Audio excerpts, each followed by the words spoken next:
Okay, so our next guest, we're going to be talking about a really important issue, really important issue. It's going to bring spiking, and obviously, I'm sure there are many dangers of that. And look, I can remember going back years ago when I first started going out, funnily enough, hearing about spiking and that sort of stuff. But, it's a worrying thing. But Mark Ackred, welcome to the show. Great to have you on board. Can you give us the rundown, Mark? Can you briefly let our listeners know what your role is and the rundown on this spiking situation? Sure. So lovely to meet you, Jimmy. My name's Mark Ackred. I'm the one of the co-founders of the company called CounterSpike. And we've got a sort of three-pillar strategy, which is prevention, education, and training to try and deal with the huge epidemic that there is with spiking at the moment. And we specifically produce drink spiking tests or anti-drink spiking tests, where you can dab your finger in your drink and you dab it onto the test, and it will change color if it's been spiked with a number of different drugs typically used in drink spiking. You get the results in less than 5 seconds. And then that gives you the ability to know whether you have been spiked or not, and then what you need to do or what your friends need to do to help you. No, absolutely. That sounds like innovative. That's Mark. I mean, I know it's maybe outside the scope of the conversation, but hard to pinpoint. But how common is spiking? It's a scary thing, really. I mean, it's sort of frightening, the consequences, and it's scary to think that you go out and I suppose the other side to it as well would be people say, well, don't leave your drink unattended. But I'm sure people can, like, in a flash of an eye, can drop something in the drink type thing. Yes, I mean, so the data. So we've recently run some research. It's 6.6 million people in the UK have been spiked, and 22% know someone that's been spiked. So it's at unbelievable levels. And the reason that not that many people know is because 90% of cases are not reported. Which is a huge statistic, and that's what we're trying to deal with here. We are of the opinion that there are there's lots of discussion around spiking, but there are not enough solutions. There's legislative change which is going through at the moment, which is fantastic, and there's training and there's education, but we also need a deterrent in the form of a test so that people know that they might get caught out. Yes, I mean, it's a huge issue. Absolutely. And what are the consequences? I mean, obviously it's frightening. Obviously, I mean, any number of things could happen. I mean, it's really scary to think. You go out there having a good time. I mean, I know it's hard to there's probably everyone's got different reasons, really. But what generally are the consequences when someone does get spiked, Mark? I'm sure it's sort of worst case scenario could happen. Really, I mean, a number of bad things could happen to somebody after they've been spiked. Yeah, I think the consequences are potentially enormous. I mean, there's obviously in the first instance, you're incapacitated. You then feel sick. Typically, depending on the drugs that have been used, you may feel really ill for a few days afterwards. Those are the physical consequences of just the spiking. You've then got the potential consequences of a secondary offence, if you're robbed or if you're sexually assaulted, and those are life-lasting, situations. And that's very, very difficult to deal with, both physically, but then there's a mental anxiety. So 50% of people are anxious about going on a night out because of being spiked. And when I was spiked at a festival, it's impacted my children because my daughter's now of sort of festival going age, and she's seen that I'm spiked, and she worries that she will get spiked, and that's it's 5 years ago, and that's sort of imprinted on her brain, and she wasn't even the victim. So it's got huge ramifications, and that's why the legislative changes are good, but it's also why we want to prevent from people actually being spiked because of the net consequences after the event. Yeah, it must be frightening, Mark, to be spiked. I mean, it's one of them. I mean, I think it must be frightening to sort of not know what you've been spiked with. I'm guessing that sort of loss of control and disorientation, whatever else comes with it. But I know you mentioned you had your own experience. Is that a fair shout? That it must be like really frightening to sort of realize, well, I think I might be spiked. To be fair. Yeah, I think that's absolutely right. I mean, ultimately, you've got being incapacitated in one of two ways. One is you just don't know what's going on, and the other one is that you know what's going on, but you can't physically move. And so those are both really frightening. The one where you forget everything is even more frightening because you just don't know what's happened, and you're relying on other people to fill in the gaps, and that's never going to come back, and that will create a lot of anxiety with people. So yes, it's a huge situation, that needs to be dealt with. No, absolutely. But I'm guessing, Mark, if someone sort of like has been spiked, that you're not going to take any chances. Maybe go to hospital to get checked out. I mean, that's a frightening thing. I mean, who knows what they put in the drink? To be fair.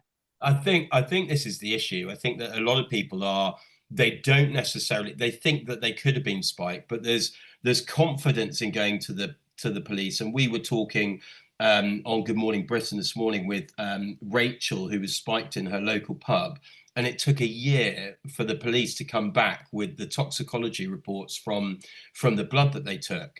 And so we want to try and create a situation where it's dealt with there and then. And to that end, we've got an app which is going live soon where you hit a button and it says that you've been spiked, and then you've got a date and time stamp.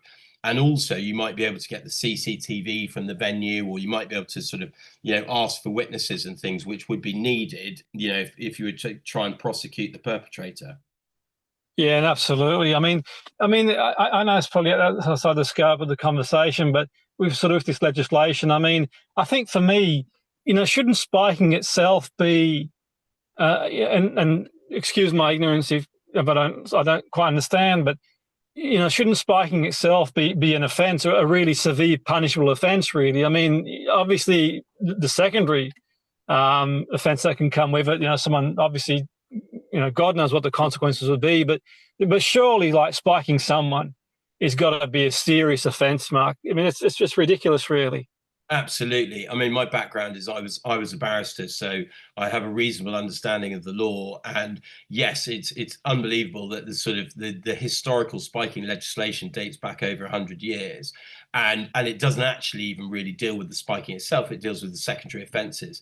But there is a bill that is going through Parliament, which is in the process of being reviewed, which, from my understanding, should come into law, later this year. And that will make spiking specifically an offence, not just the secondary issues. And there's conversations going on now about what is the sentencing for that. And obviously, the more severe the sentence, the more it will deter people from doing it. But I do think that there's a huge educational piece here. If we look at it, and typically this is a generalization, but typically it's men that are spiking people, whether that is women or men, and they need to be educated as to the net consequences of their actions.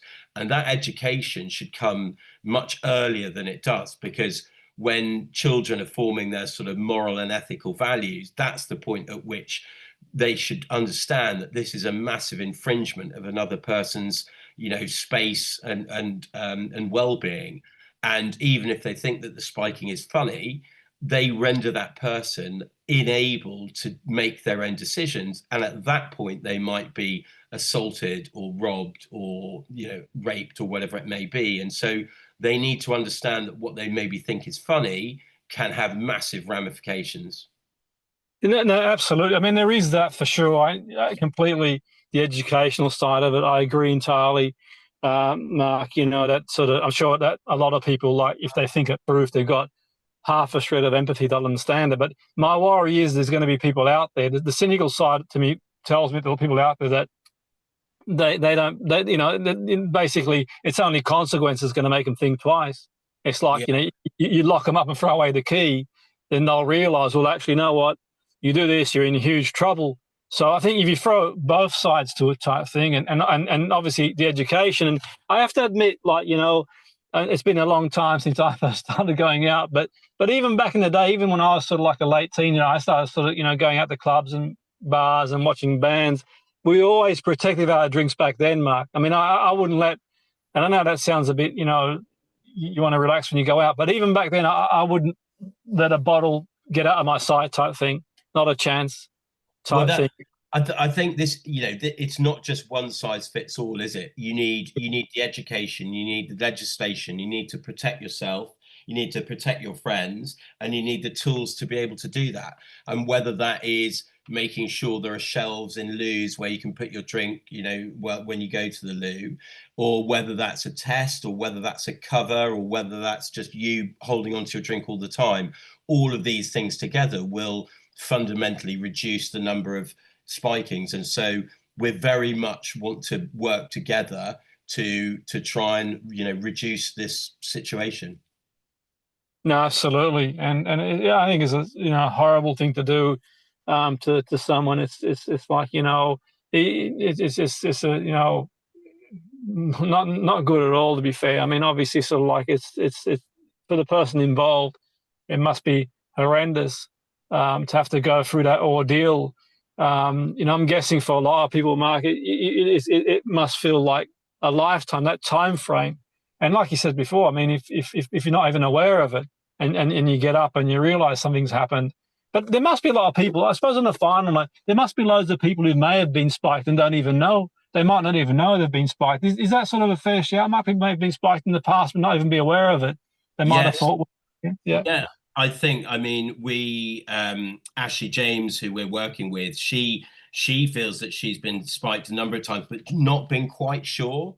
And Mm, she's sort of saying that maybe she just hadn't eaten enough food, or maybe whatever it might be. Maybe it was too hot that day and it impacted in different ways. And I think you're absolutely right. I think that there's a number of people that haven't been. Then there's a number of people that have been and haven't been reported it. As I said earlier, that's 90%. These are huge, huge numbers. And mm. I think the police reporting was 6,730 cases recently, and that's just not even a drop in the ocean as to what's actually happening. No, it's scary. It's frightening to be fair. And obviously, like, I don't want to give anyone any sort of anxiety, but I think it's important to sort of prepare. Absolutely. And where can they get some more information, Mark, to maybe read through? And you mentioned the app as well. I think that sounds handy, to be fair. Sure. So they can find information at counterspike.com, and we have a lot of blogs on there, as well as to what parents should do with children going to festivals this summer, and Mm. what are the impacts and effects. There's lots of really useful information. We also, as I said, run education, and we've got a bar accreditation program where bars can become CounterSpike approved if their staff have been trained, if they've got information in the venue, and if they provide tests behind the bar. And those venues will then be accessible to see on the app. So if you're going out in Bristol or wherever you may be going, then you can see that actually these venues have put certain things in place in order to reduce the chances of you being spiked. Yeah, no, absolutely. I mean, many people listening must be sort of, I mean, as a parent myself, it's sort of, my daughter's that age where she goes out and that sort of stuff. To be fair, you kind of worry, in that respect. So I think the more information out there, because you can go out and you can sort of be responsible and that sort of stuff, really. But the reality is, it only takes a flash of a second, for someone to. So I suppose the other side to it too, Mark. I think, because obviously you haven't gone through it yourself, type thing, but maybe people might not be comfortable sort of reporting it. They might feel sort of ashamed or something. But is there sort of anything you can sort of say to people who may have been spiked, who are too scared to come forward because they think, okay, I don't want to tell anybody, because it's obviously, you can be the most responsible person in the world and take care, but if someone's sort of, an opportunist, and that split second drops something into a drink, there's not much you can do, really. You No, know, I think the thing, the one thing I want to get across is that we absolutely want everyone to be able to go out and have a good night, and that's also for the benefit of the venues, because they want more people coming, and I think that we therefore you should report the spiking, even if nothing is necessarily done for you, because it's for the greater good. If Mm, the data starts to show how big a situation this is, then government, police, and everywhere else will have to take more note, and they'll have to make changes. And so every little from that perspective helps. And I think that's critical, that you do report it, so that there is valuable, valid data that can then be used to try and combat the issue. And that's how people should be thinking about it. Even if nothing untoward happened, also they can check on, is there a particular issue in a particular location, and they can start to put more mm, resource to deal with that.